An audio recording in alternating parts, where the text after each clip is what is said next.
Back for more fun on the Oklahoma State beat. Guerin, Emig, Tulsa World Sports columnist alongside Eli Lederman. He does work the beat for the World, the OSU beat out of Stillwater.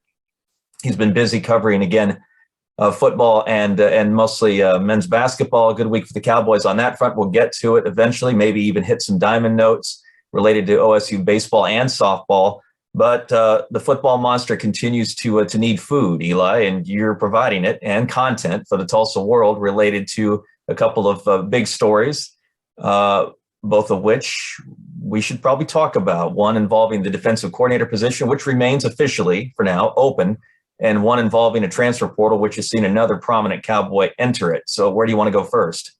Well, for starters, I know we got to keep a time here, but the podcast listeners are losing out because you've got a nice mock turtleneck and the sweater. I like the look today a lot. Yeah, and you've gone with the pajama top / oh no, casual hoodie. It looks like. Yeah, it would be a casual hoodie. I mean, could be worn with the pajama top, but has not been. Kind of separation church and state. We've got to meet somewhere in the middle, my man. Yeah, but I'm surprised you're not wearing Tottenham colors after the big performance midweek. Oh well, yeah, right back here. So I should have thrown that on. But we can talk Spurs football if you want instead of OSU football. I think that's what the people really want. Well, on the football that matters here in the Plains in Oklahoma and in Oklahoma State, I'd say the biggest question mark since the Fiesta Bowl, and what I'm going to gather is going to be the biggest news over the next week, is surrounding the defensive coordinator vacancy. And as things stand, it's really the only name we've heard, and now it's being, pretty strongly reported both nationally. And, we've heard some rumblings around here that Derek Mason, the Auburn defensive coordinator for the last year, former Vanderbilt head coach for much of the last decade, may indeed be the guy who ultimately replaces Jim Knowles here. That should excite OSU fans. An SEC defensive coordinator, you would think by proxy, will get a lot of attention. Is that a good place to start? That if you coordinate a defense in the SEC, you probably know what you're doing. Besides the fact that he was a head coach in the SEC for 6 or 7 years, I think it was. Yeah, I think it's Mike Gundy's never really gone conventional with his coordinator hires, but this would land on the probably the side nearer to convention and probably to a lot of people some shock is on the surface an SEC coordinator leaving Auburn, which, I mean, say what you want about last season or the last couple, but that's if you're not Alabama, Georgia, or Florida, LSU, Auburn's kind of right there in the SEC. So that in itself on the surface is a big deal. I think, where you maybe wedge that gap on logic is there's been some rumblings out of Auburn about Brian Harsin, the new head coach there, who came from Boise State, and sort of maybe a divide in his staff of the Boise State guys and everyone else. And that might be that thread may follow in some reporting from this morning. It's Friday morning, that the next defensive coordinator, potentially the replacement to Derek Mason, is a Boise State guy who's been on that staff, Jeff Schmedding. Mm-hmm. And so that part that may help there, that there's the $1.5 million salary. I think we're all wondering what whoever the next defensive coordinator here is, what they might be paid, given what we've heard that Jim Knowles might have been offered before he left for Ohio State. And so I don't even know what the original question here was, but we've gone around it on Derek Mason. And I think in the end, this would be on paper a pretty strong hire and one that fans here would likely be excited about. You know what I might suggest OSU fans do if they really want to get worked up over this potential hire? Don't so much focus on Mason's one season at Auburn, and he was a head coach in the SEC, but it was at Vanderbilt, and so that's almost an Astros situation. But it's how he earned a shot to be a head coach that really made his name, right? If you go back to his time at Stanford, I think he was defensive coordinator two years. He was there 4, and I think he was defensive coordinator in 2011 and 12. They did some really big things back during that time and put up some heavy numbers. I think the sack record for a single season is 57. So again, if you're looking to excite a fan base about a hire, you throw a number about what kind of big play potential that this guy brings. You might have to retreat 10 years into the archives, but you'll find it. And it's not so much in the SEC, it's in the Pac-12 with Stanford. Yeah, well, I mean, for starters, there on Stanford, a lot of people wonder what connections there are between Mike Gundy and Derek Mason, and there's really very few. But one of them would be that so Derek Mason got there in 2010 to Stanford. 2011, he was the co-defensive coordinator for the Stanford team that Oklahoma State beat, dropped 41 points on. So maybe people take that as a negative. But so that was really, I think, as far as publicly, we know the first time they came across each other, Derek Mason and Mike Gundy. But then the next 2 years, he was their defensive coordinator, and those teams, especially 11 and 12, were defined by Andrew Luck, but they had some stellar defenses, and that's what got Derek Mason an SEC head coaching job. And yeah, Vanderbilt is Vanderbilt, and I think he only had 2 6-win seasons there. So the numbers weren't special, but he did do some good things there. I know he had 3 ADs over the course of his 8 years, and try making progress at a school like that under those circumstances. But again, I think, when we heard Mike Gundy speak following the Fiesta Bowl, he was looking not for a specific type in terms of, a guy who could coach the linebackers, the group that Jim Knowles gave up. He wanted a play caller. He wanted someone who shares a lot of the qualities that Jim Knowles had. And I'm sure we'll dive deeper into this if Derek Mason is indeed the next defensive coordinator. But I'd imagine that, based on his experience and the work he put in, at Stanford the last time, I guess, prior to Auburn, that he was a coordinator. And this past season was good at Auburn. They were 6-7. So you kind of got to take the numbers you see with a grain of salt. If they were 61st in total defense, well, for a 6-7 team, maybe that's not so bad. But I think he may fit the mold on what Mike Gundy was looking for. Yeah, and if you want to brush up on Mason, and you don't want to go all the way back to Stanford, when he was a like Knowles, a Broyles Award finalist, he did help preserve his standing. If he had his ups and downs in his one season with Harsin at Auburn, I think he sort of flipped the curve a little bit in terms of what Auburn did against Alabama in the Iron Bowl. Yeah. A game that you and I watched in the press box at Boone Pickens Stadium. That was Bedlam night, wasn't it? Was that Bedlam night? I don't know. I think it was. Yeah. Yeah, I think so. I think it was. Anyway, one of the last teams to just completely shut down what we're saying is as Alabama's offense was Auburn, and that was Derek Mason's defense. So anyway, this guy's focus has been on the secondary. Does that mean anything for Dan Hammerschmidt and Tim Duffy, the two secondary coaches for the Cowboys?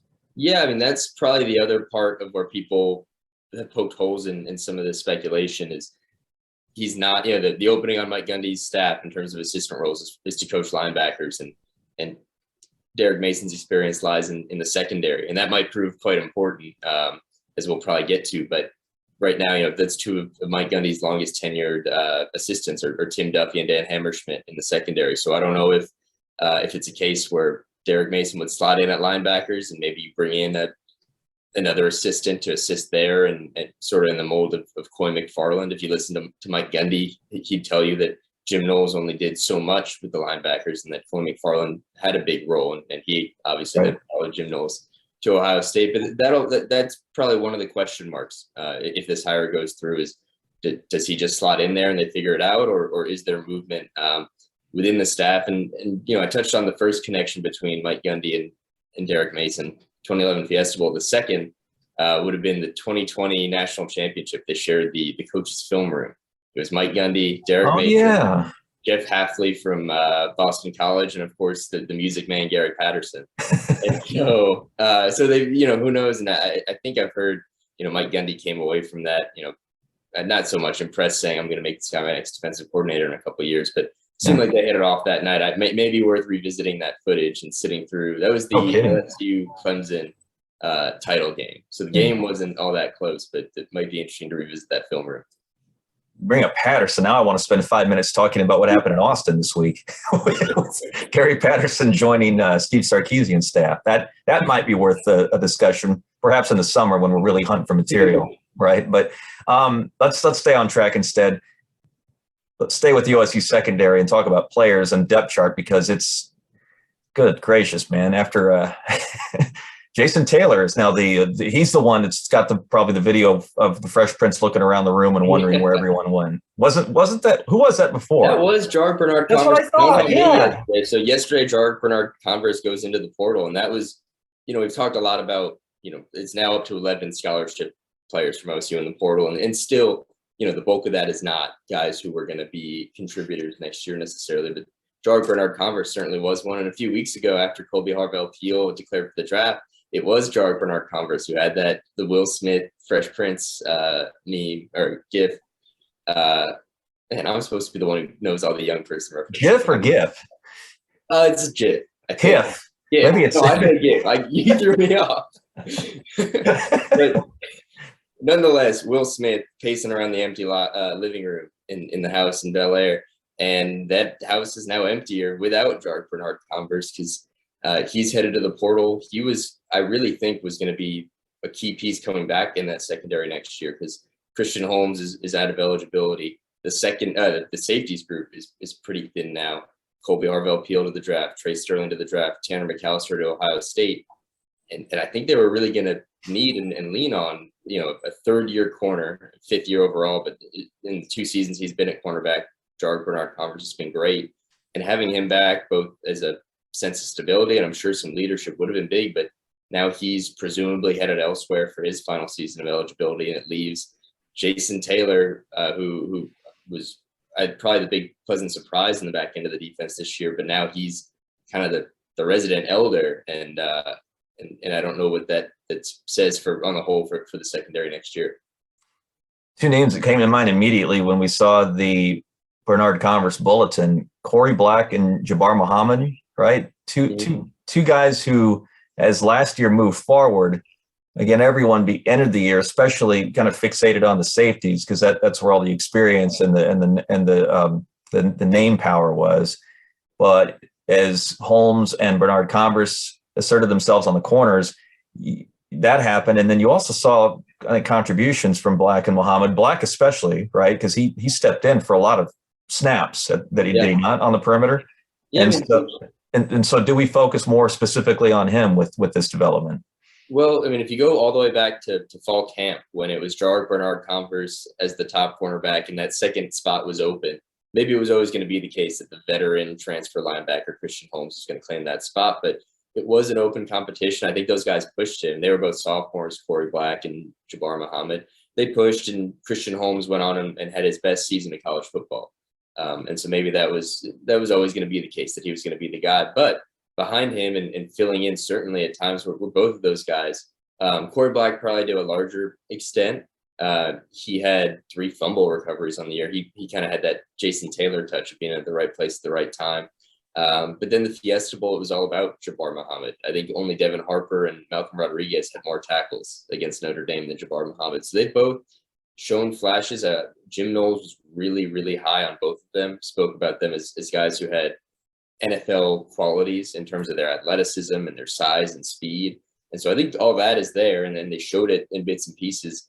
The question would just be, when you're rolling in with 2 junior safeties who've really never started next year, how precarious a situation is that? What are the growing pains going to be like, even if the talent is there? All right, OSU football as the world turns, as Stillwater turns. Goodness gracious! Of course, it's like this everywhere. We mentioned this last week, Eli. This is not just Oklahoma State going through it. Transition is a reality now for every FBS program, including the superpowers: Alabama, Ohio State, Clemson. The portal is, you're not immune, right? And so this is, get used to it. Basically, we're having to get used to it. We're essentially used to be that maybe 2 or 3 new names you'd have to sort of brush up on in the immediate aftermath of a season. Now it's almost an entire lineup because it's gotten that crazy. So basketball, we owe Mike Boynton an apology for for implying that the Cowboys were in serious trouble when we spoke last week, but headed to Baylor to play the Bears. And B, we owe him some time because this is a potential pivot week for the program, not just what the OSU did in Waco last weekend, but the fact that they were to snatch victory from the proverbial jaws of defeat at midweek against TCU Wednesday night. What did you see and what did you like? Yeah, well, it has been quite a turnaround. A week ago today, we were talking about, a loss to Baylor and maybe coming home to TCU and this season going off the rails. And I think for the time being, they've certainly salvaged that. You used the term pivot week. I think that's good. They shied away from turning point after Baylor. But, the fact is that after the other night against TCU, that's the first time they've won consecutive games since late November. And Mike Boynton said he doesn't pay attention to that, hadn't even thought of it. But there's no disputing that that's big. That they've been one step forward, or at least one step back, for the better part of a month and a half now. And so this week and the win against TCU was a night, the kind of games that I guess good teams ultimately win, because Oklahoma State didn't do a lot well, shot very poorly in the first half. They were miserable from the foul line before hitting their final 6 shots to salvage, I think, 56% from the line. They were 7 of 16 on their first 16 attempts, and it was hard to watch. And so going into that final minute, they were down, I think prior to that, 9 points with 3 minutes left. It felt like, all right, Baylor win was great, and TCU kind of returned to earth. And then they snatched it from, as you put it, from the very end. Rondell Walker went off with, as he said, 1 contact lens missing. Makes it all the more impressive. I'm not a glasses wearer or contact wearer, but I can't imagine that's easy. And got Oklahoma State a much needed win as they now head to Texas. What this week was a reminder of is that there is still a pretty high ceiling, I think, for this team, and just in terms of talent, right? I mean, we kind of talked about this, but you get Bryce Thompson emerging at Baylor against still the number 1 ranked team in the nation at the time, with essentially a breakout game, and then you have Rondell Walker rescuing what happened Wednesday night in Stillwater. Maybe that's Avery Anderson against Texas in Austin tomorrow. Maybe that's one of the Boone twins next week in the SEC. Where they Florida? You said that they go to Florida next weekend. Pieces are still there, right? I think that might be what this team is, even at its best, is a team that on the defense starts on the defensive end. They turned TCU over 22 times. That was massive.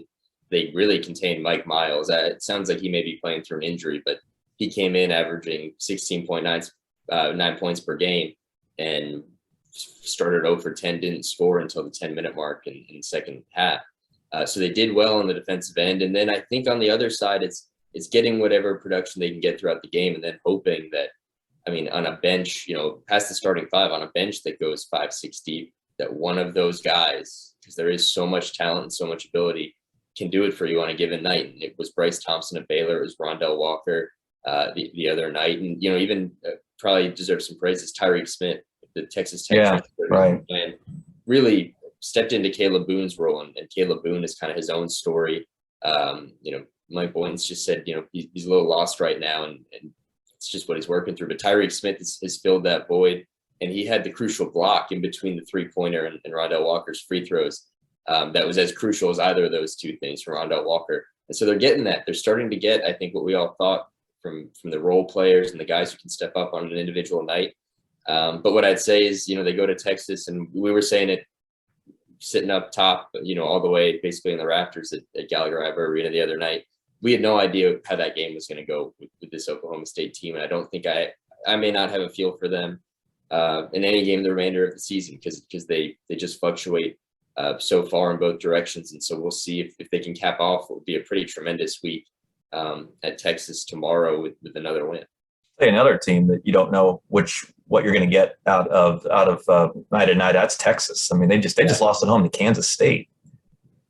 You talk about a team that has a ceiling that is nowhere. They're ranked. I think they're still ranked, but they should be ranked higher, honestly, given the combination of talent that Chris Beard has and the fact that it's Chris Beard coaching that talent. That's a little bit of a mystery. So I'm fascinated to see what happens in Austin. From there, again, the Cowboys play Iowa State, right? Iowa State Wednesday, and then next weekend at Florida.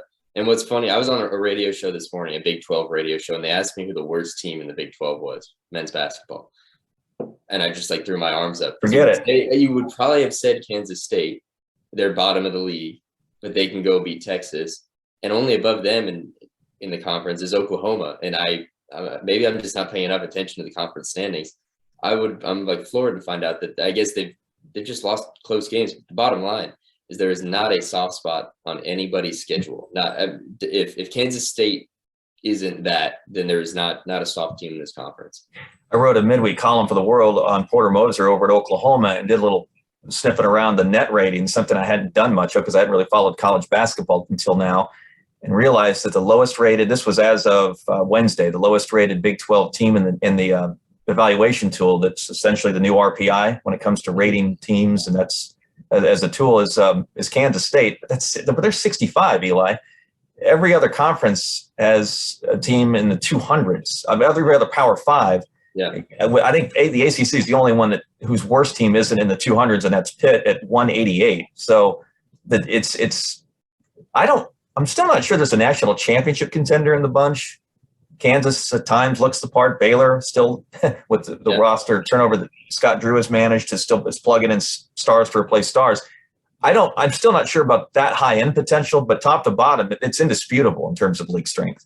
I mean, Kansas feels to me like the one on town alone that if they can tie it all together come March, I mean, they're just scary. But I'm with you that for all it's funny that in what might be, if you go back, could be maybe the toughest Big 12 conference on the whole in history. There might not be a Final Four team there, but it's a bloodbath, and it does make it all the more a shame that we're only going to have one of these Oklahoma schools in Kansas City in the second week of March. No doubt. Because I think it's going to be tremendously fun. I think Oklahoma State might be built, if for nothing else, but for a conference tournament where they're familiar with the teams and can kind of go on a run because they have all those pieces. And so the thing that's hung over this whole season will hang over that too, where Oklahoma State they'll still be hanging out here with me in Stillwater. I'll give OSU fans as we leave. Let's give OSU fans a reason to look forward to spring. Yeah. And that's the combination of softball and baseball. How about the national top 25 coming out in college softball this week and seeing the Cowgirls right on Oklahoma's heels at number 3?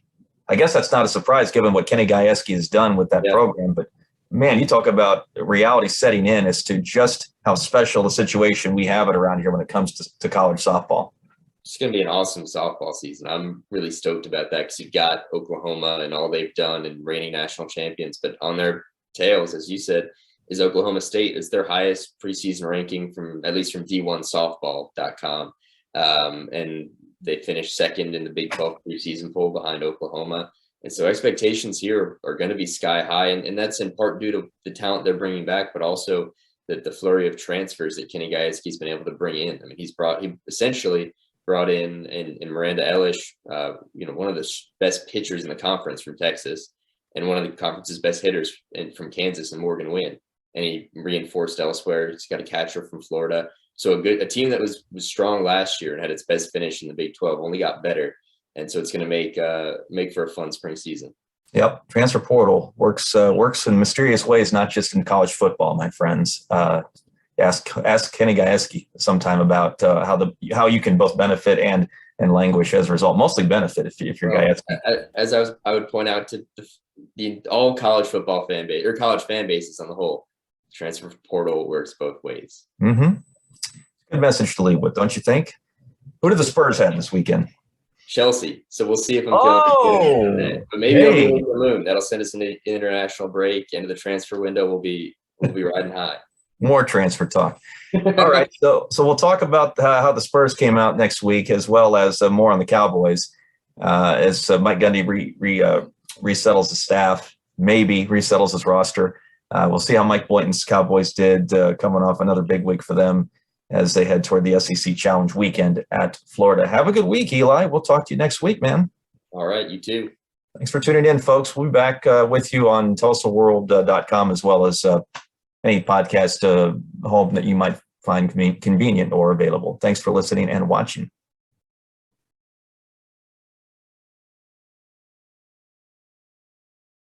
For more information, you can visit TulsaWorld.com.